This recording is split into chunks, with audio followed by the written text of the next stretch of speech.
ব্যক্তং যেন চরাচরং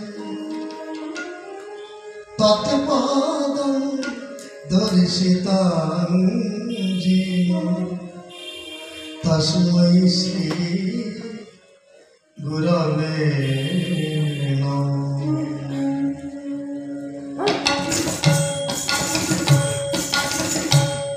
রাম কৃষ্ণ হে মহামানব গাহি মোরা তব জয় গান। রাম কৃষ্ণ হে মহামানব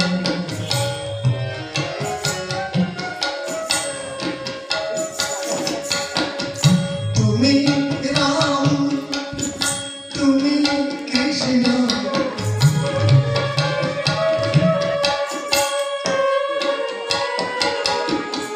তুমি রাম তুমি কৃষ্ণ রাম কৃষ্ণ ভগবান।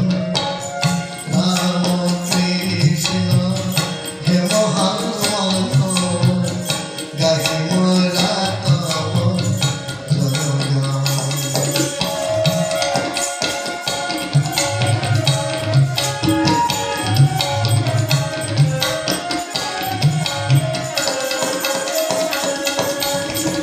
উঠেছিল ধর্ম কলাহল সর্বধ সমন্বয় করিলে প্রচার। মুছিল ভ্রান্তি নামিল শান্তি মুছিল ভ্রান্তি নামিল শান্তি। জাগ্রত হল মানব জনম রাম কৃষ্ণ হে মহামানব গাহি মোরা তব জয় গান।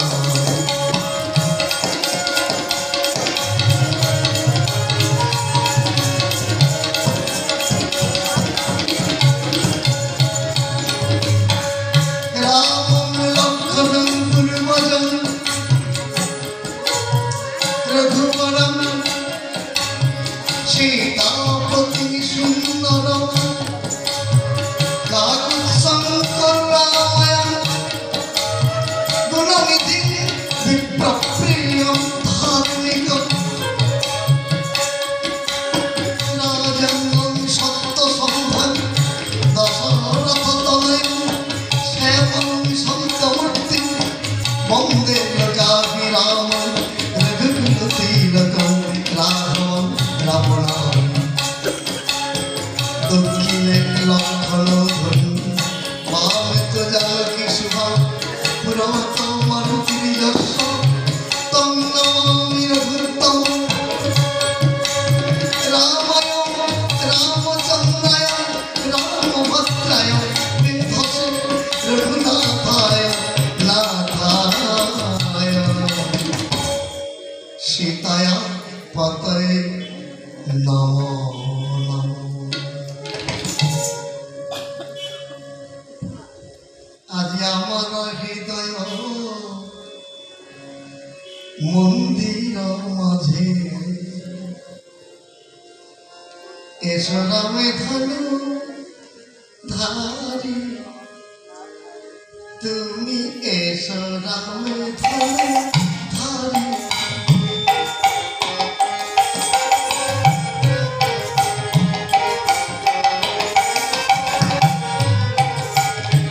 আজি আমার হৃদয় মন্দির মাঝে এসো রাম ধনু ধারি।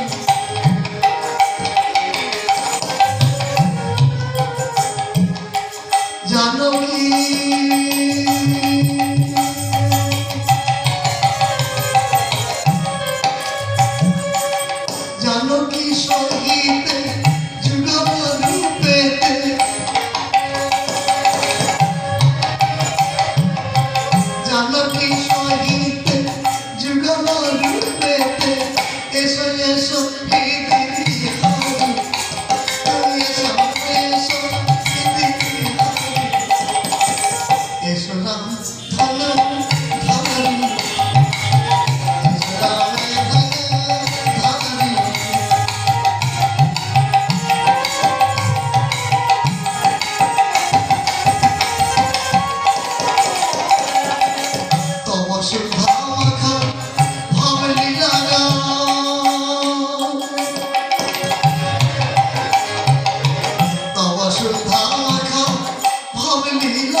থাকে বাড়ি এসো রাম ধনুধারী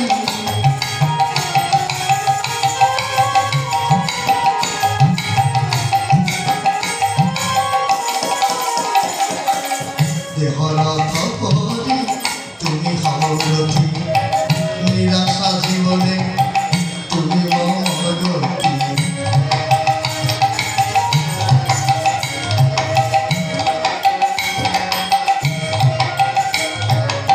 কৃপা কর কৃপা কর হে রাম হে রাম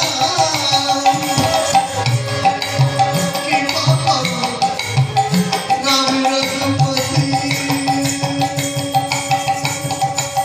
পরিষদ কৃপা হরি দয়া মন্দির মাঝে এসো রাম ধনুধারী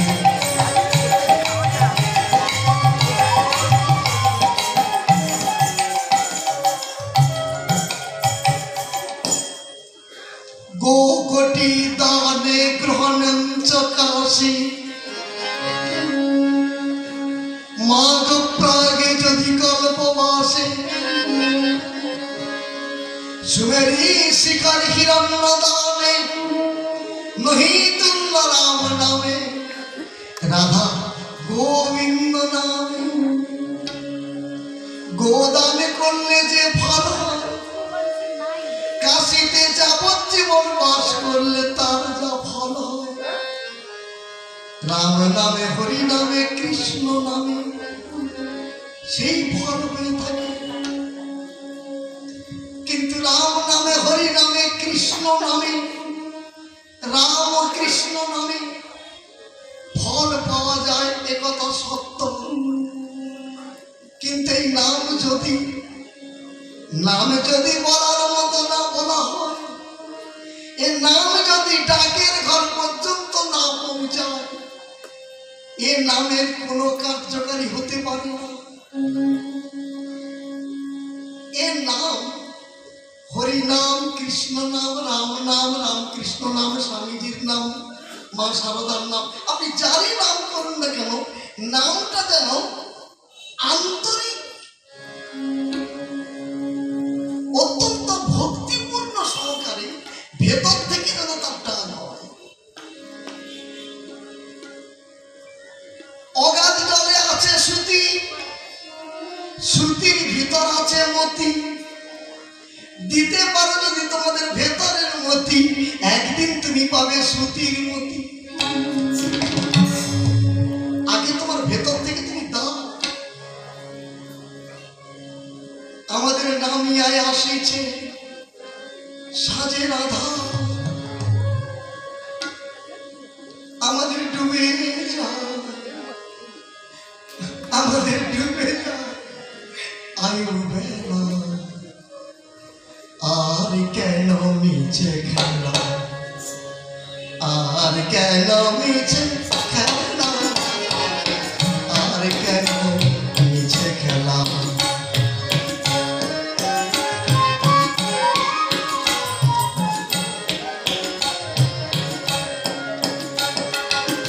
এখানে আসিয়া শুধুই খেলিনি এই যে স্ত্রী পুত্র ব্যবসা বাণিজ্য চাষবাস চাকরি বাকরি এগুলো খেলা এখানে আসিয়া শুধুই খেলিনি নিজেকে একবার নাহি চিনিনি নিজেকে একবার নাহি চিনিনি ওরে যে চিনাবে তারে সম্মান না দিলি যে চিনাবে তোরে তাকে প্রণাম না করিলি কেন করলি ওরে কেন করলে হেলা মন কেন মিছে খেলা মন কেন মিছে খেলা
আগমন আপনার ঘরে আসিবে সমান করিবে না দমন আসিবে সমান ওরে করিবে না দমন যদি রাম কৃষ্ণ নামে ওই রাম কৃষ্ণ নামে ভগবে না মন কেন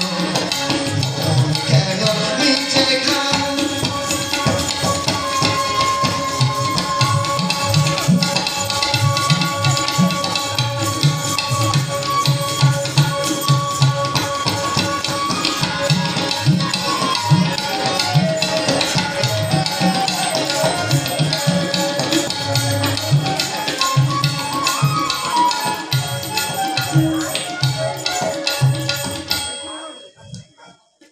সমবেত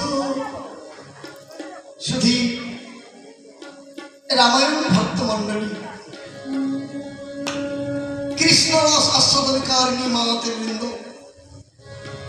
সমাকার পাদ পদ্মে অভাজনের অসংখ্য প্রণিপাত নিবেদন অন্তকার এই মহতি অনুষ্ঠানে এই মঞ্চের উপর বসার যোগ্যতা আমার নেই এখানকার মহারাজগণ কৃপা করি শ্রী শ্রী ঠাকুর রামকৃষ্ণ ভগবানের পদতলে জগজ্জননী আনন্দদায়িনী মা সারদা দেবীর পদতলে স্বামীজির চরণতলে আমাকে বসার সুযোগ করে দিয়েছেন এ আমার জন্মান্তরের সৌভাগ্য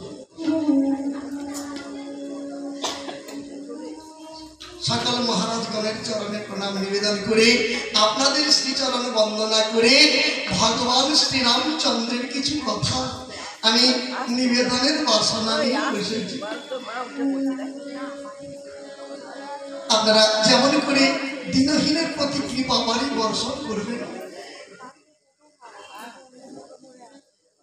কৃপাবাড়ি বর্ষণ করবেন তেমনি করে উচ্চারণ হবে আপনারা কথা বলবেন না উঠাউঠি বেশি করবেন না আস্তে আস্তে করে চলে যাবেন অসুবিধা নেই যদি অসুবিধা হয় এখন বিষয়টি হবে লক্ষণের শক্তি সে রাম রাবণ নিয়ে যা কিছু ঘটন বাল্মীকি লিখন অতি অনুপম মহাকাব্য রামায়ণ তার শিবনাম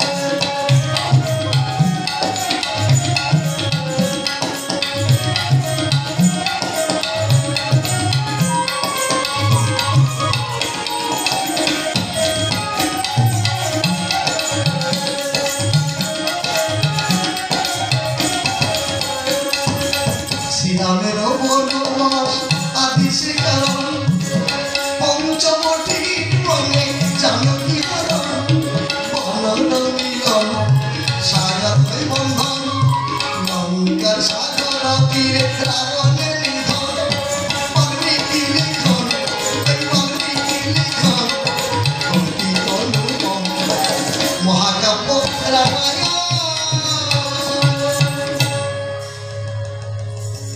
কৈলাসে কৈলাসে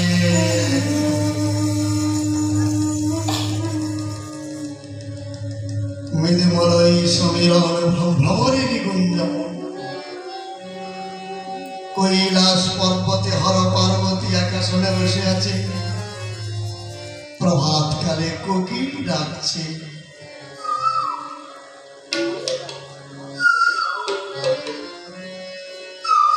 বাবা ভোলানাথ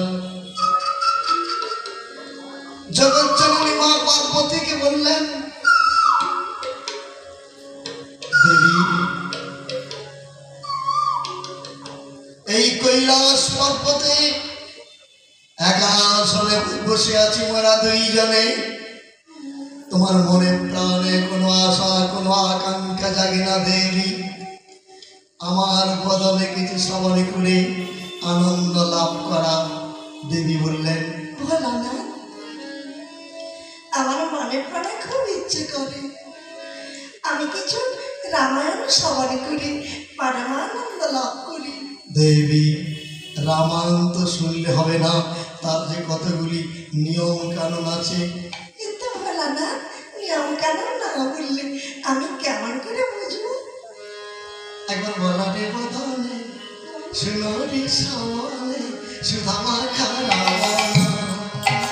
একবার বলারে বদনে সুনরি সামনে সুধামা খানা রামনা এই নামের প্রভাবে যাতনা জুড়াবে সুশীতল হবে প্রাণ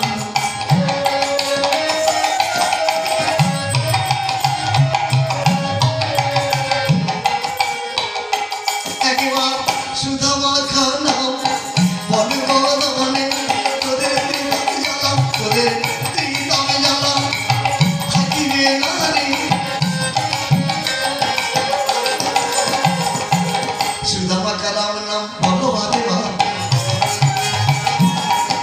নাম ছাড়া আমাদের গতি নাই রাম নাম বলো রে রাম নাম কৃষ্ণ নাম বলো সিংহাসনে বসে আছে রাজা লঙ্কেশ্বর চারিদিকে ঘিরে আছে পাত্র মিত্রগণ রাবণের মন্ত্রী সারণ ছুটে এসে বললেন মহারাজ মহারাজ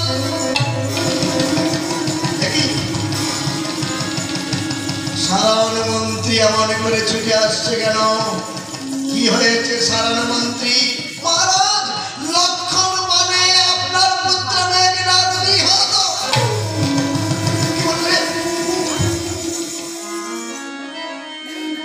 আমার পুত্র মেঘনাদকে লক্ষণ মেরে ফেলেছে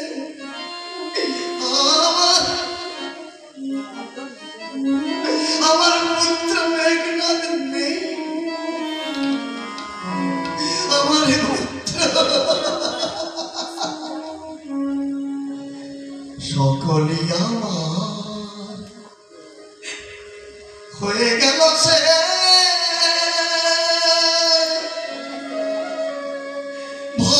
ভবলীল হলো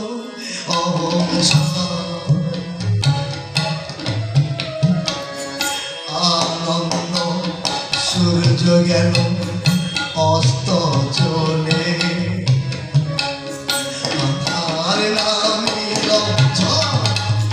আসিল পলে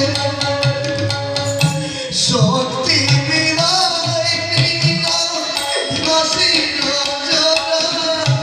ওই মৃত্যু করে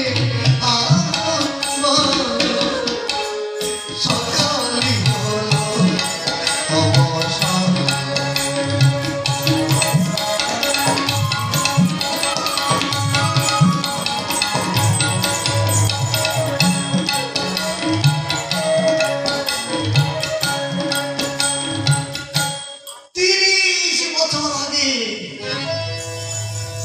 শিব আরাধনা করেছিলাম আমি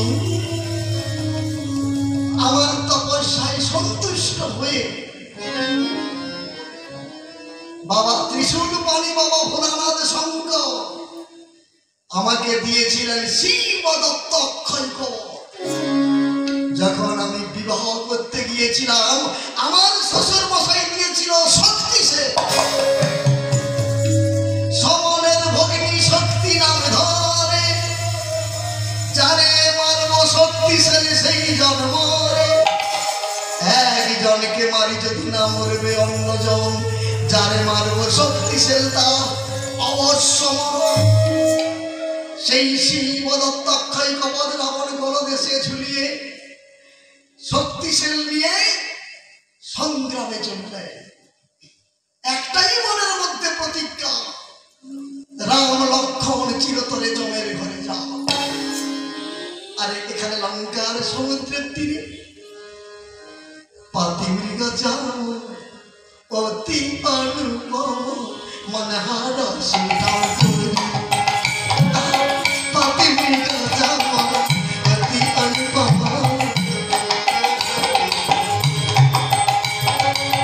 বসিয়া আছেন রাজিমালা চন্দ্র বসে আছেন ঠাকুর লক্ষ্মণ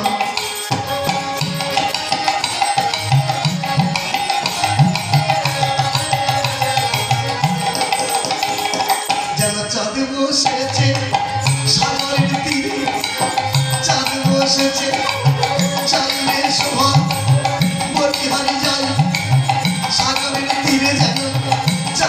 এসেছে।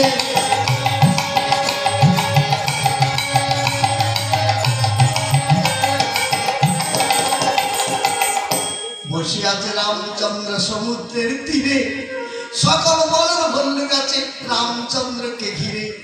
এমন সময় রাবণ দিলেন ধনুক টঙ্কা, আসিয়া দাঁড়ালো রাবণ সমুদ্র সৈকতে ধুলায় ধূসর চঞ্চল রাম লক্ষ্মণ।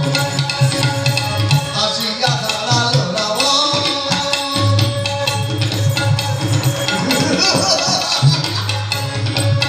আর এ আমার সঙ্গে যুদ্ধ করিয়া দশ বদনে রাবণ অট্ট হাসে।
রামচন্দ্র বললেন, বিভীষণ মিতা সত্য করে বলো, তোমার দাদার সঙ্গে যুদ্ধ করে আমি হেরে যাচ্ছি কেন? অন্যদিন জয়ী হই, আজকে হেরে যাচ্ছি কেন? বিভীষণ বললেন, রাবণের গলে গলে দেশ করেছে উজ্জ্বল, সাবধান। রাবণ বলে, কুলাঙ্গা তুই অক্ষয় কবচের কথা রামকে বললি, এইবার দেখ তোর কি দশা করি। মন্ত্রপুত করি রাজা দশানন, বিভীষণকে মারিবারে সেল নিক্ষেপ করিল তখন। বিভীষণকে মারবার জন্য সেল করিল আগমন, মহাশূন্যে আসছে। বিভীষণ বললেন, তৃষ্ঠ। জন্ম হলেই মানুষের মৃত্যু হবে এটা ঠিক, কিন্তু জীবনে ভাবতে পারিনি, আমি জীবনে স্বপ্নেও ভাবিনি যে বড় ভাইয়ের হাতে আমাকে মরতে হবে। ওরে সে তুই একটু দাঁড়া, ওরে ভবের হাটে আমার হাট ফুরালো, আমার আয়ু আজকে শেষ হয়ে গেল, আমার পারের নাই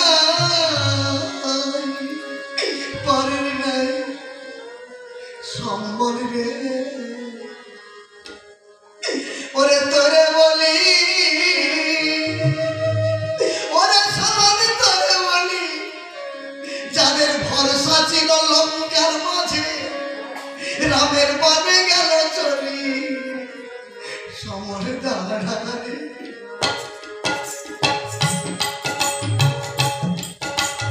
একটু সমর দাঁড়া, আমি বদল হরি রামকে ডাকি।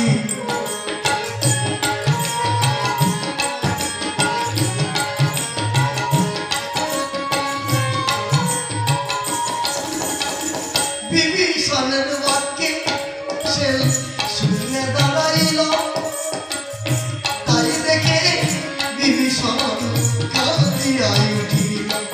সে দাঁড়ারে একটু সময়,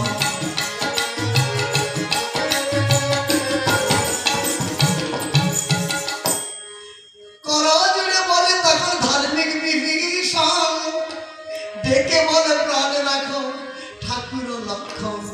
লক্ষণ বলে, আমার দাদা পারলো না, আমি তোমাকে বাঁচাবো, তুমি ভাবছো কি করে? আচ্ছা দেখছি। এই কথা বলে লক্ষণ শ্রীরামচন্দ্রের পদধূলি লইল, রামচন্দ্রকে প্রণাম করে ধনুক ধরিল। ছেলের উদ্দেশ্য লক্ষণ, রাবণের ছেলের উদ্দেশ্য লক্ষণ মানে একটা মান, রাবণের ছেল কাটি করে খান খান। যেই রাবণের ছেল কাটা গেছে সঙ্গে সঙ্গে রাবণ বলে, লক্ষণ তুই আমার ভাইকে বাঁচালি, এইবার আমার শ্বশুরের দ্বারা শক্তিশালী মারবো তোকে, দেখি দেখি তোকে কে রক্ষা করে। সমনা ভগিনী শক্তিশালী চলিল গভীর গর্জনে,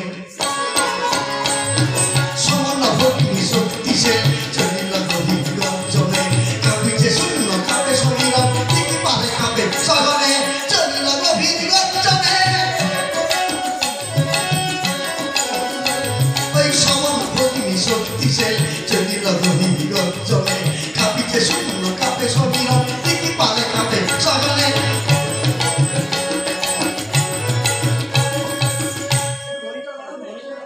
ছেলের ঘরে জন সাগর কল্লা, কাঁপিতে ধরণী কাঁপিতে রসদ,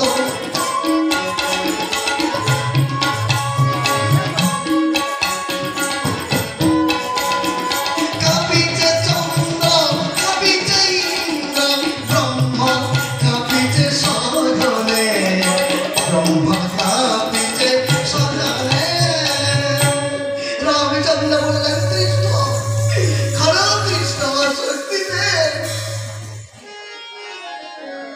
আমার ভাইকে মেরো না, আমার ভাইকে না মেরে আমাকে মারো, আমার ভাইয়ের প্রাণ তোমার কাছে ভিক্ষে চাইছি। কেন ভিক্ষে চাইছি জানো? আমি যখন বনবাসে এসেছিলাম, লক্ষণের মা ওই লক্ষণকে আমার হাতে তুলে দিয়ে বলেছিল, দেখিস না বাবা, দেখিস নয়নে আমার লক্ষণ যেন কাঁদে না মনে, দেখিস না। আমি মায়ের কথা বলিনি,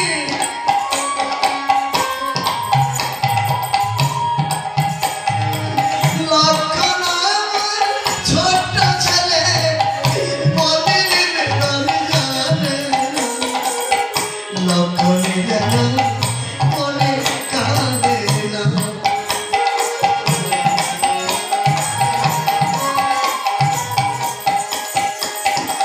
ও যখন কাঁদবে মামা বলে, ও যখন কাঁদবে মামা বলে, ওরে তুলে দিবি না জানকীর কোলে,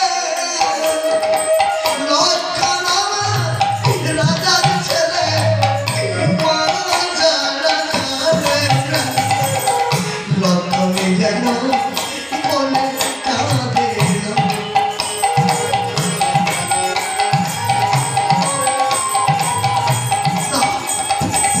আমার মায়ের প্রাণ শ্রীরামের কাতর বাক্য সে নাহি রাখে, সেই শক্তি সে তীর তীর বেগে ছুটে গিয়ে পড়ে গেল লক্ষণের বুকে। দাদা দাদা, লক্ষণ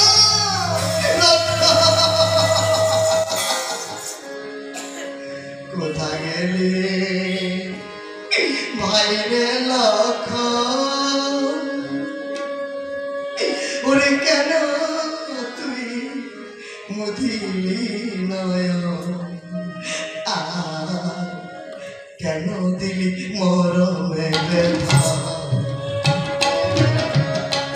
কোথায় গেলি ভাইরে লক্ষণ, ওরে কেন তুই, ওরে কেন তুই মুদিলি নয়ন, আয় ভাই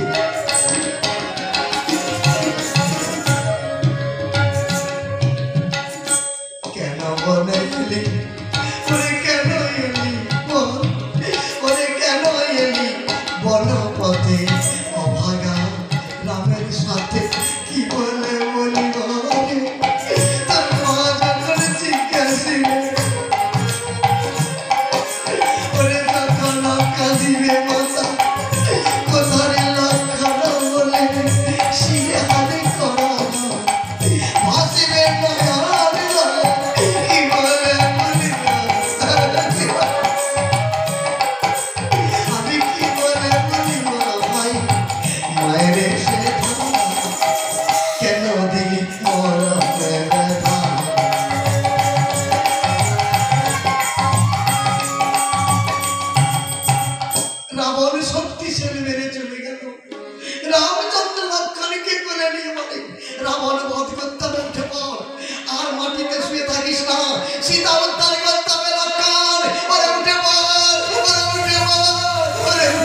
গলারে বাজান ওরে সোনা রঙ্গা কেন ধুলাতে ওঠরে গলারে বাজান সোনা রঙ্গা কেন ধুলাতে ওরে সত্যি ছেলে একবার ডাকে দাদা বলে ওরে সত্যি ছেলে ডাকে দাদা বলে ওরে তাপি তঙ্গা আমার জুড়াবে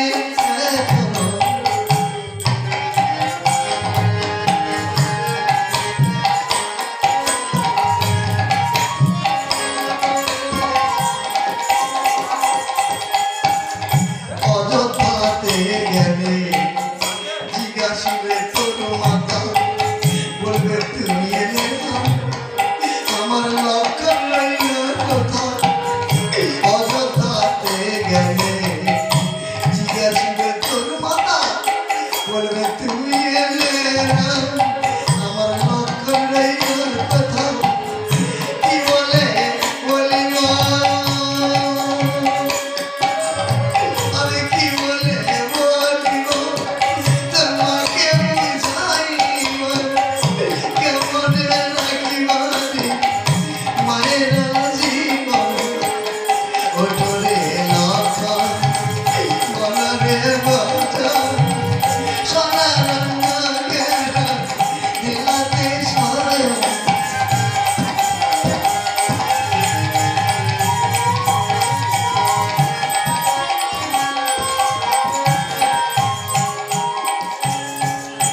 দাদা বলে ডাক দাদা বলে ডাক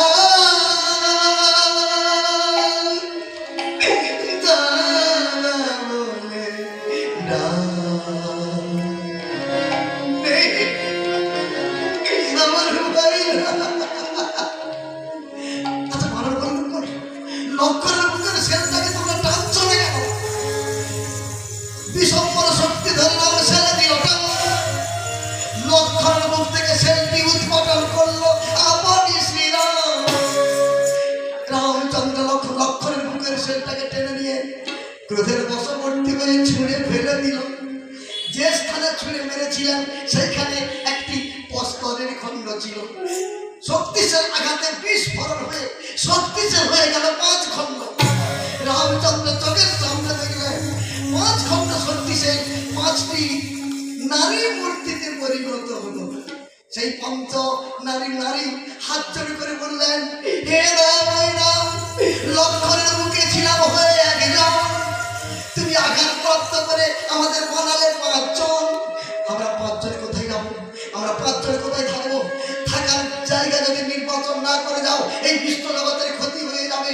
রামচন্দ্র বললেন 5 খণ্ড শক্তিশালী 5 জায়গায় থাকবি কোথায় কোথায় প্রথম খণ্ড থাকবি কোন কোন সংসারে বড় ভাইয়ের মুখে যে ছোট ভাইকে মানুষ করবে দাদারা সেই ভাই যদি কোনোদিন দাদারে বলে দাদা বলে মারা যায় তার বড় ভাই অনুভব করবে তৎক্ষণাৎ শক্তিশালী আঘাতটা আর দ্বিতীয় খণ্ড পুত্র হারা মায়ের মুখে যে মায়ের সন্তান মারা যাবে সেই মা পুত্র সঙ্গে শক্তিশালী আঘাতে কাঁদবে আর তৃতীয় খণ্ড থাকবি বিধবা মায়ের মুখে যে মায়ের স্বামী মারা যাবে সেই মা দর্পণের কাছে নিজের বৈধব্য বেশ দেখে ঘুমরে ঘুমরে কাঁদবে একা একা যখন শয্যায় শুয়ে থাকবে বলবে ওগো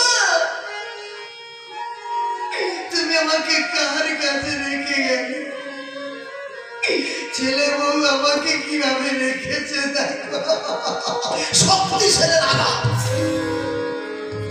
চতুর্থ খণ্ড থাকবি বন্ধা মায়ের বুকে যে মায়ের সন্তান সন্ততি হয়নি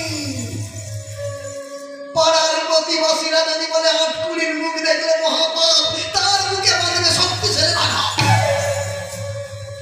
শেষ খণ্ড থাকবি খেজুর গাছে পাতায় পাতায় শিরাই শিরাই খেজুর কাটা যার পায়ে তো খেজুর কাটা প্রবেশ করবে সে আবার তো অনুভব করবে খেজুর কাটাকে কেন শেল কাটা বলে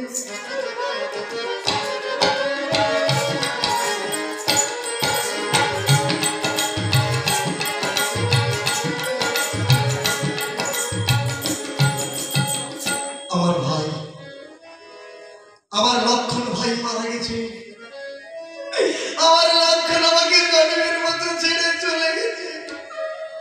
যে প্রভু রামচন্দ্র বললেন লক্ষণ মারা গেছে, সঙ্গে থাকতে ধনন্তরের পুত্র সুসেন বৈদ্য, সে সঙ্গে সঙ্গে লক্ষণের হাতের নাড়ি টিপে বলে, প্রভু লক্ষণ বেঁচে আছে। বেঁচে আছে? হ্যাঁ, লক্ষণ এখন মরবে না। মানে ও এখন মারা যাবে না, ওর শরীরে প্রাণ আছে। প্রভু লক্ষণ কত সময় বাঁচবে জানেন? রাত্রি প্রভাত হয়ে যখন সূর্যোদয় হবে, লক্ষণ আমাদেরকে জন্মের মতো ছেড়ে চলে যাবে। কিন্তু এই রাতের মধ্যে যদি ঔষধ এনে দিতে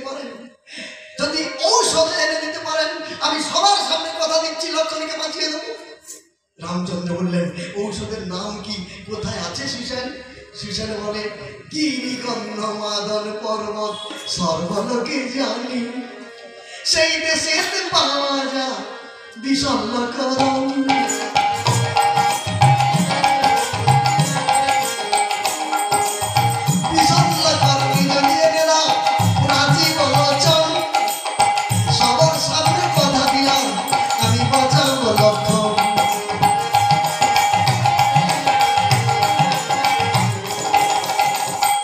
বিষণ্ণকরণের কাজ কোথায় আছে? গন্ধমাদন পর্ব। কিন্তু বাবু রাত্রের মধ্যে আনত, সূর্য উঠলে ঔষধের কোনো কার্যকারী হবে না। রামচন্দ্র বললেন, আচ্ছা সুসেন, এখন হাতি নাই, ঘোড়া নাই, যদি পায়ে ছুটে ছুটে হেঁটে হেঁটে যাই, মানে হেঁটে হেঁটে যদি গন্ধমাদনে যাই, কত সময় লাগে? যেই বলেছে পায়ে হেঁটে যাবে, তারপরে সুসেন বলে, করদিনে সুসেন কয়ে, শোনো রঘুবর, পায়ে হেঁটে গেলে সময় লাগে 18 বছর, যেতে 18 বছর, গন্ধমাদন পর্বত যেতে 18 বছর, আসতে 18 বছর। রামচন্দ্র বললেন, তাহলে 18 বছরের পর যাবে কে? তারপরে সুসেন বললেন, প্রভু যাবে কে মানে এখানে তো ভক্তের অভাব নেই। শ্রীমদ্ ভগবত গীতায় 4 প্রকার ভক্তের একটা ব্যাখ্যা আছে, দেখবেন। আর্তভক্ত, অথার্থী ভক্ত, হ্যাঁ, আর্তভক্ত, অথার্থী ভক্ত, জিজ্ঞাসু ভক্ত এবং জ্ঞানী ভক্ত। 4 প্রকার ভক্ত। তাই সুসেন বললেন, এত ভক্তের মধ্যে 4 প্রকার ভক্ত আছে, এদের মধ্যে লক্ষণকে কেউ কি বাঁচাতে পারবে না? এই যে শ্রীমদ্ ভগবত গীতায় বললেন 4 প্রকার ভক্ত। এই 4 প্রকার ভক্তের কিন্তু স্বভাব কিন্তু সমান নয়, ধারাটা আলাদা। আমাদের দেশ পাড়া গ্রামে খোঁজ খবর করলে ওই 4 প্রকার ভক্ত খুঁজে পাওয়া যাবে। সে মা কালীর ভক্ত হোক, আর রামকৃষ্ণদেবের ভক্ত হোক, রামের ভক্ত হোক, আর কৃষ্ণ হোক, আর চৈতন্যদেবের ভক্ত হোক, সব 4 প্রকার ভক্ত। 4 প্রকার ভক্ত কিরকম? প্রথম নম্বরে আছে আর্তভক্ত। আর্তভক্তের চরিত্রটা কিরকম? সকাল 5টায় ঘুম থেকে উঠবে, রাত 12টায় ঘুমাবে, ভাত খেয়ে ঘুমাবে, সংসারের বেগার খাটবে, একবার ঠাকুরের কাছে প্রণাম করবে না, বাড়িতে হরি মন্দির আছে তাকেও প্রণাম করবে না, আর জীবনে কোনো মঠ মন্দির মিশনে যাবে না, সাধুগুরু বৈষ্ণবকে আর মহারাজ গন্ধে তার বিশ্বাস নেই, সে শুধু টাকার পেছনে ছুটে। কিন্তু সে ভগবানকে কখন ডাকে? তার ফ্যামিলির কেউ যদি হাসপাতাল নার্সিংহোমে ভর্তি হয়, তখন দেখবেন চোখের জলে তার মুখ ভেসে যাবে, কেঁদে কেঁদে বলে, হে মা বর্গভীমা, হে মা কালী, হে বাবা কৃষ্ণ, হে ঠাকুর রামকৃষ্ণ। আচ্ছা ও এতদিন ডাকেনি, আজকে যে হাসপাতালে চিৎকার করতেছে, আপনারাই বলুন, ও ভগবানকে পাওয়ার জন্য ডাকছে না বাঁচবার জন্য ডাকছে? ধুলিবাজি তো বিপদে পড়ে যারা ঠাকুরকে ডাকে তাদেরকে ধুলিবাজি বলা। আত্মভক্ত চিৎকার করে ডাকে বিপদে পড়লে। আর অথার্থী ভক্ত কিরকম? অথার্থী ভক্ত কিরকম জানেন? মঠ মন্দির মিশনে চলে যাবে, বড় মন্দিরে চলে যাবে, পকেটে টাকা আছে, ইচ্ছে করলে 100 মাখা কিনে ঠাকুরকে দেওয়া যায়। রামকৃষ্ণ মিশনে যাবে, ইচ্ছে করলে 200-500 টাকা দেওয়া যায়, কিন্তু না, সে এখন পকেট থেকে বের করবে না, আগে ঠাকুরের কাছে দাঁড়াবে, দেখবে, তারপর ঠাকুরকে বলবে কি আমার ছেলে যদি পরীক্ষায় পাস করে, আমার দোকান যদি ভালো চলে, আমার যদি কিডনিটা ভালো হয়, আমার যদি সুগারটা ভালো হয়, আগের বছর তোমাকে পূজা দেবো। মানে এ বছর দিবেন, এ বছর দিবেন, আগে সুগার ভালো। তখন মা কালী বলে আর ভগবান শ্রীকৃষ্ণ বলে আমরা কি ভিখারির বাচ্চা খেতে পাইনি, তোর 100 মাখা খাওয়ার জন্য বসে কেন?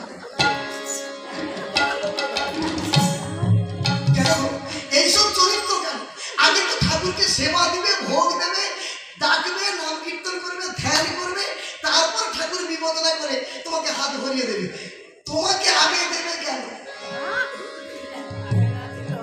আমি আগেও বলেছি, এখন বলছি, অগাধ জলে আছে সুতি, সুতির ভিতর আছে মতি, আমাদের প্রত্যেকের ভেতরে আছে মতি। আগে একটু একটু করে ঠাকুরের চরণে দাও মতি, তবেই পাবে তুমি ভগবানের মতি। নিতাই গৌর। তোমার নিজের মতি বের করবে, খালি ঠাকুরের কৃপা করো। ভগবান বললেন কৃপা তো করে বসে আছি, তোরা শুধু একটু মনটাকে সংযোগ কর, নূতন করে কৃপা করার দরকার নেই। যেই কৃপা দিয়েছি সেইগুলো সহ্য করতে পারছিস না, আরো কৃপা করো। ভক্তদের মন্ডলী, কৃপা চাইতে নাই, সময় হলে পাওয়া যায়, কর্মটা যেন তোমার ভালো হয়। এবার জিজ্ঞাসু ভক্ত তারা কিন্তু ভালো, তারা সাধুগুরু বৈষ্ণবের চরণ আশ্রিত হয়, মঠ মন্দির মিশরে গিয়ে মহারাজদের সম্মান দিয়ে তাদের মুখামৃত কথা, মধুর কথা, কৃষ্ণ কথা, রাম কথা শুনে তারা আস্তে আস্তে করে ভগবত দর্শনে এগিয়ে যায়। জিজ্ঞাসু ভক্ত ভালো। আর সব থেকে শ্রেষ্ঠ হচ্ছে জ্ঞানী ভক্ত। তারা কখনো কোনো কিছুর আশা করে না, লোভ করে না, তারা কর্তব্য কর্ম করে। এসেছে পৃথিবীর মাটিতে, ভগবানকে ডাকতে হবে, নিজেকে জানতে হবে, নিজেকে জেনে ভগবানের চরণে সবকিছু অর্পণ করতে হবে, আত্মোপলব্ধি করতে হবে, তত্ত্ব জানতে হবে, বিশ্ব ব্রহ্মাণ্ডের মালিককে জানতে হবে। এটাই আমাদের কাজ, আর কিছু চাই না। জ্ঞানী ভক্ত পাবেন কোথায় বাবা? লাখের মধ্যে 2-1 পাবেন। এমন গোপনে তারা লুকিয়ে থাকে। সেই জন্য আপনাদের একটা কথা বলি, আমি যদিও তমলুকেরই ছেলে, ষোলভুতারে আমাদের বাড়ি, আপনারা তো আমাকে চেনেন, প্রতিদিন হাটে বাজারে আপনাদের সঙ্গে আমার দেখা হয়। একটা কথা বলি, আমি শুধু তমলুকে থাকতে পারি, আমি 14খানা জেলায় ঘুরি বাবা। এই ভাই ভাই রামায়ণটি একদিনের পর 42 বছর আমি গানে গাইছি। আর এই রামকৃষ্ণ মিশনে এটা নিয়ে 9বার মনে হয় গান হলো। খুব ছোটবেলা থেকে আমি এখানে গান গাই। মহারাজের কৃপা করে বারে বারে মাঝে মাঝে আমাদের চরণের ঠানি দেয়। কিন্তু আমি 13-14খানা জেলাতে একটা কথাই বলি যে দেখো, আগে আগে তোমরা তোমাদের কর্মটাকে ঠিক করো। কর্ম যদি তোমার ঠিক না হয়, হবে না। একজন বলে মাথার যন্ত্রণা হয়, আর একটা কথা বলে, কি বলে জানেন? সব কিছু ভগবান করা। এইসব কথা শুনলে বিরক্ত হবে না? সব নাকি ভগবান করা, আর সব যদি ভগবান করায়, ভগবান শ্রীকৃষ্ণ শ্রীমদ্ ভগবত গীতায় 5ম অধ্যায় 14-15 শ্লোকে কি বলেছেন? শ্রীমদ্ ভগবত গীতা যদি কারোর থাকে পড়ে দেবে। শ্রীমদ্ ভগবত গীতা 5ম অধ্যায়, আমি আমার ভালো করে বলে দিচ্ছি, শ্লোকের নম্বর 14-15 নম্বর। ওখানে ভগবান শ্রীকৃষ্ণ অর্জুনকে বারবার বলছে, অর্জুন বলছে প্রভু তুমি তাহলে সব কিছু করাও। ভগবান শ্রীকৃষ্ণ বললেন আমি সবই কিছু করাই, আমি মালিক বটে। কিন্তু আবার একটা শ্লোক দিলেন, না দত্তে কষ্টতি পাপং না চৈব সুকৃতম বিহু অজ্ঞানং না প্রীতং জ্ঞেন চেন মন্তি দন্তম। কি বলল? হে অর্জুন, আমি বিশ্ব জগৎকে সৃষ্টি করেছি ঠিকই, কিন্তু আমি কারোর পাপ পুণ্য গ্রহণ করি না, আমি কাউকে পাপ পুণ্য করাই না। মানুষ পূর্ব জন্মের স্বীকৃতি নিয়ে জন্ম হয়, পাপ করু, ধর্ম করু, যাই করু, সেইগুলো নিয়ে জন্ম হয়। আর এই জগতে এসে মায়ায় আচ্ছন্ন হয়ে অজ্ঞান অন্ধকারের মধ্যে মায়ার সংসারে থেকে জ্ঞান অজ্ঞানের মাঝখানে দাঁড়িয়ে যেমন যেমন কর্ম করবে, সেই কর্মের ফলটা কি হবে আমি তোমাকে দেব। কর্মণ্য অধিকার আসতে মা ফলে সুখদাচন, কর্মের অধিকারকে ফলের আশা করতে নেই। কর্মটা ঠিক হলে ফল যথা সময় পাবে। আগে আম গাছ লাগাও, বেড়া দাও, রক্ষণাবেক্ষণা করো, যথা সময় ফল হবে। আম চারা লাগিয়ে যদি ফলের আশা করো, এটা মূর্খামি ছাড়া কিছু নয়। সেই জন্য রামায়ণ শোনো, কীর্তন শোনো, দীক্ষা নাও, যাই হোক, তোমার মধ্যে শিষ্টাচারকে যদি না থাকে, বাবা মাকে যদি না মানো, সাধুগুরু বৈষ্ণবকে না মানো, বড় ছোটকে যদি না মানো, মন মন্দিরে গিয়ে যদি ভগবানের চরণে আচার খেয়ে তুমি না পড়ো, তাহলে তুমি কেমন মানুষ হয়ে পৃথিবীতে এলে? একটু মানতে হয়, একটু শিষ্টাচার মানতে হয়, একটু নৈতিক চরিত্র বোধগম্য জ্ঞান রাখতে হয়। শুধু হরিনাম কৃষ্ণ নাম শুনলে হবে না, একটু বুঝে শুনে কাজ করতে হয়। সবাই একটু বলুন শ্রী শ্রী ঠাকুরকে স্মরণ করে নিতাই গৌর। কারণ আমার ঠাকুর রামকৃষ্ণ পরমহংসদেব একবার চৈতন্য লীলা দেখতে গিয়ে গিরিশ মঞ্চে চৈতন্য লীলা দেখে পাগল হয়ে গেছিল। তিনি বলেছিলেন, কোথায় আমার সেই চৈতন্য? চৈতন্য শব্দের অর্থ হচ্ছে শুদ্ধ জ্ঞান। সেই জন্য শুদ্ধ জ্ঞান যতক্ষণ আপনার মধ্যে না হবে, চৈতন্য লাভ আপনার আমার হবে না। তাই আজকে কি হলো, রামচন্দ্র বললেন এত ভক্তের মধ্যে তাহলে কে যাবে? কর জোর করিয়া কহে পবন নন্দন, আশীর্বাদ করো আমায় রাজীব লোচন। রামচন্দ্র বললেন, সুসেন প্রভু, বিষণ্ণকরণের গাছটা কোথায় কিভাবে আছে হনুমানকে বলে দাও। তখন সুসেন বললেন, যাও মহাবীর পবন নন্দন,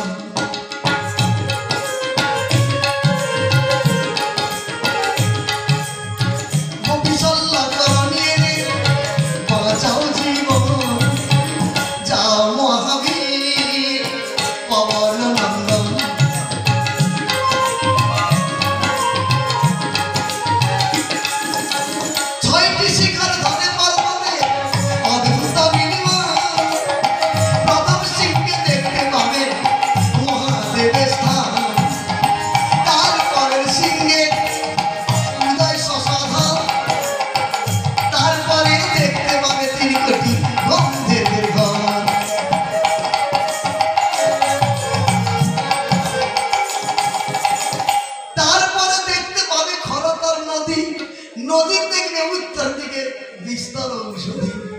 তখন সুসেনের দিকে তাকিয়ে হনুমান বলে, আচ্ছা খুড়ো, বিষণ্ণকরণীটা দেখতে কেমন? বলে, নীল বর্ণ ফল ফুল, পিঙ্গল বর্ণ পাতা, রক্ত বর্ণ ডাঁটা, তার স্বর্ণ বর্ণ লতা।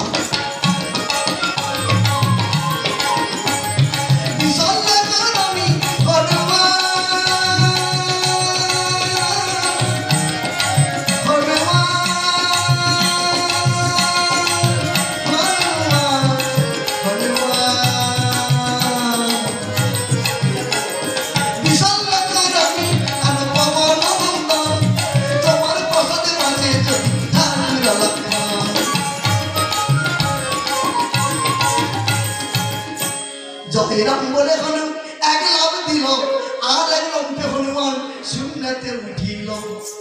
লক্ষণকে বাঁচাবে হনুমান চলে অন্তরিক্ষে, লঙ্কার ছাদে বসিয়া রাবণের বেটা দেখে।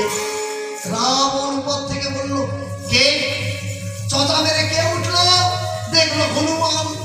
রাবণ তখন বুঝে নিয়েছে সর্বনাশ, গন্ধমাদন পর্বতে বিষণ্ণকরণের গাছ আছে, সেই ঔষধে লক্ষণকে বাঁচাবে। ও সেখানেই যাচ্ছে, কি করি? ওকে বধ করবে কে? হনুমানকে যদি বধ করতে পারি ঔষধ আসবে না, লক্ষণ বাঁচবে না, কিন্তু ওকে মারবে কে? আছে আমার একজন মামা আছে, নাম তার কাল্লেমি। একবার বুড়ো হয়ে গেছে, কিন্তু কাল্লেমির কাছে গিয়ে বললাম, মামা মামা। কি হয়েছে রাবণ? মামা, লক্ষণকে আমি বাঁচতে দেবো না। কি হয়েছে কি বলবি তো? শোনো, আমি লক্ষণকে শক্তিশালী মেরেছি। হ্যাঁ। রামের দলে যে হনুমান আছে, হ্যাঁ, সে গন্ধমাদন পর্বতে যাচ্ছে বিষণ্ণকরণী আনতে। তুমি ছদ্মবেশে গিয়ে হনুমানটাকে শেষ করো, ঔষধ যেন লঙ্কাতে না আসে। তুই আমাকে কাকে বধ করতে বললি? হনুমানকে। হনুমানকে? ওই হনুমানকে আমি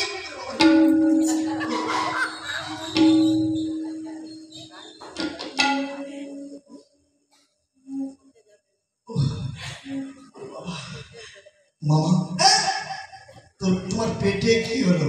পেটে রক্ত আমসা হয়েছে, মাঝে মাঝে মোচড়।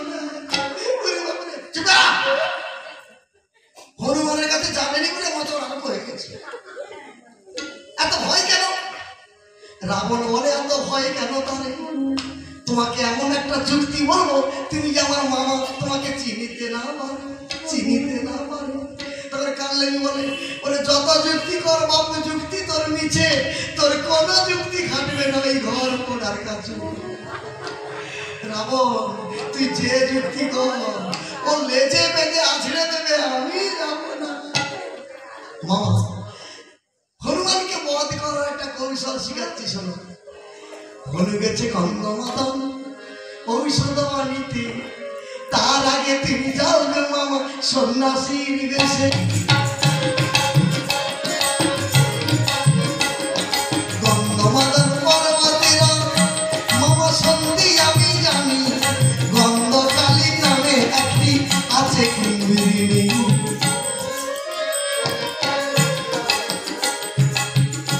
একটা কুমির আছে মামা, সরোবরে পড়ে থাকে গন্ধমাদনেতে, প্রকাণ্ড শরীর মামা, লম্বা 30 হাতে। একটা 30 হাত লম্বা কুমির জলে পড়ে আছে, মানে দিঘিতে পড়ে আছে। আর তুমি কি করবে? পাকা পাকা ফল রেখে সাধু সেজে আসনে ধ্যান করবে। ঔষধ না পাইয়া হনু তোমার কাছে যাবে, গেলেই তাকে ফলের থালা দেখাবে, আর থালাতে যেন কমলা লেবু, আপেল, লিচু, তরমুজ, বুঝলে, পাকা পাকা আম, কলা সব সাজিয়ে রাখবে। হনুমান যখন ফল খেতে যাবে, তুমি থালাটাকে সরিয়ে দিয়ে আগে একটু স্নানে পাঠাইবে, মানে স্নান করে শেখা বলবে। আর ও তো সাধুগুরু বৈষ্ণবকে খুব ভালোবাসে, যোগী মুনি ঋষিকে খুব ভালোবাসে, দেখলে শুধু আচার খায়, পায়ে পড়ে। আর যারা ভক্ত হয় দেখবেন তারা সাধুগুরু বৈষ্ণব দেখলে পায়ে পড়ে। কেন? এই যে সাধুগুরু বৈষ্ণবের যে চরণ ধুলি পাওয়া বা মহারাজদের যে চরণ ধুলি নিতে হয়, এর তাৎপর্যটা এটাই, যেটা আমি বিভিন্ন জায়গায় ঘুরে জেনেছি। মহারাজদের প্রণাম করতে হয় এই কারণে, মহারাজদের দেহটি আমাদের মতো দেখতে এটা ঠিক, কিন্তু একটা ব্যাপার আছে। এই 42 বছর গান জগতে থেকে আমি অভিজ্ঞতা করে দেখেছি, আমাদের দেহ আর মহারাজের দেহ কিন্তু এক নয়। কেন? মহারাজরা যারা হয়, সাধুগুরু বৈষ্ণব যারা হয়, তাদের হচ্ছে ভজন দেহ। ব্যাপারটা বোঝা গেল? ভজন দেহ, তারা সবসময় ধ্যান ধারণা ভজন কীর্তন নিয়ে থাকে। অর্থাৎ ওই ভজন দেহতে যদি কেউ আকর্ষণ করে, দুটো হাত দিয়ে একটু প্রণাম করে, পায়ের ধুলি নেয়, কিছু হোক না হোক, একটা জিনিস কিন্তু হয়, সেটা কি না, মহারাজদের কৃপাতে আমাদের মধ্যে একটু ভক্তির সঞ্চার। এই জন্য আপনাদের একটা কথা বলি, বাড়িতে যদি কোনো দিকে সাধুগুরু বৈষ্ণব যান, মহারাজ গান যান, কিছু হোক না হোক, কিছু করুন না করুন, একটু চরণটা দিয়ে দেবেন বাবা। হ্যাঁ, কারণ সাধুগুরু বৈষ্ণবের চরণ পাওয়া, তাদের সান্নিধ্যে যাওয়া, মহারাজদের চরণ পাওয়া, এটা সৌভাগ্যের কথা নয়। এ জন্মান্তরের স্বীকৃতি না থাকলে সাধুগুরু বৈষ্ণবের চরণ ধুলি পাবেন না। নিতাই গৌর মহারাজ। তাই আজ হনুমান তোমাকে প্রণাম করতে যাবে, তোমার কথা বিশ্বাস করে ও যখন জলের মধ্যে স্নান করতে যাবে, আর জলের মধ্যে কুমির আছে, হনুমানকে খাবে, হনুমান মরে যাবে, ঔষধ আনবে কে? মামা আমার যুক্তি কেমন? কাল্লেনি বলে যে বুদ্ধিটা তুই আমাকে শিখালি, তোর মূল বুদ্ধি হচ্ছে হনুমানকে কুমিরের মুখে পাঠিয়ে দেবো কি? হ্যাঁ, কিন্তু আমি ওকে না পাঠিয়ে ও যদি লেজে বেঁধে কুমিরের মুখে আমাকে দিয়ে দেবে, মানে বিশ্বাস নেই তো, হনুমানকে জীবনে বিশ্বাস নাই। মামা আমি বেশি কথা বলতে চাই না, তুমি হনুমানকে বধ করতে পারবে কি না, শুধু হনুমানটাকে বধ করতে পারলে আমি তোমাকে কথা দিচ্ছি, লঙ্কার মাটিতে দাঁড়িয়ে লঙ্কার অর্ধেক রাজত্ব আমি তোমাকে দিয়ে দেবো। যেই বলেছে অর্ধেক রাজ্য পেয়ে যাবে, সঙ্গে সঙ্গে কাল্লেনি বলল, হনুমানকে মারা কোনো ব্যাপার নয়, হনুমানকে আমি এমন মারবো বুঝবে। পারবে? আমি পারবো না, কে পারবে? বুড়ো হতে পারি, বুদ্ধি কিন্তু বুড়ো নয়। মানে তুমি পারবে? পারবো। তা দেরি করছো কেন? যাও। যাবো তো বটে, কথা কিন্তু কথা। অর্ধেক রাজ্য দিতে হবে, পেয়ে যাবে। রাবণের কথা মিথ্যা হয় না। রাবণ রাজ্য তো অর্ধেক পাবো, টাকা পয়সা সোনা রূপা যা আছে অর্ধেক। আর তোর রানীগঞ্জ 2-4টা বিয়েতে ভাঙি তো মরে গেছে, যা আছে অর্ধেক, তুমি যাও। যেই বলেছে রানীগঞ্জ অর্ধেক, তারপরে কালকেই ভাবছে যত আছে সুন্দরী সেই ভাগটা নেবো, যেই ভাগে থাকিবে মন্দোদরী। যাই কালনেমি রাজ্যের লোক সামলাতে পেরে হনুমানের আগে সেখানে গিয়ে মায়াতে আশ্রম করিল নির্মাণ। মায়াতে আশ্রম করিল নির্মাণ। চলিবারে হনুমানে ওই বাগিচালে পরে, ওই বাগিচালে পরে কুমন্ডল ঘরে বসে আছে ধ্যানা সালে। কতই দিনের সিদ্ধ ঋষি, আরে যেই দেখিবে সেই বলিবে কতই দিনের সিদ্ধ ঋষি। কালনেমি সাধু সেজে বসে আছে। তার কিছু সময় পরে হনুমান গেল। কালনেমি তো মায়াবী, সে মায়ার দ্বারা আগে চলে গেছে। আর হনুমান এসে পর্বতের পরে ভাবছে, আরে সে যে ঔষধটা দেখতে বললো, কিরকম দেখতে বললো? নীল বর্ণ, নীল বর্ণ, পিঙ্গল বর্ণ, লতা না স্বর্ণবর্ণ ডাটা, কি ডাটা কি পাতা, সর্বনাশ ভুলে গেলাম, কি করি? হায় হায়, এতদিন কষ্ট করে এলাম সুদূর পথ, এখানে এসে ঔষধটা কিরকম দেখতে ভুলে গেলাম। কি করি? আমি কাকে জিজ্ঞাসা করি? দেখলেন একজন সাধু বাবা বসে আছে, মানে সে কাঁদলেন। হনুমান ছুটে গিয়ে বললেন, সাধুজি সাধুজি চরণে প্রণাম। কাঁদলেই বলে, কে? আপনি চেয়ে দেখুন আমি কে। আরে হনুমান।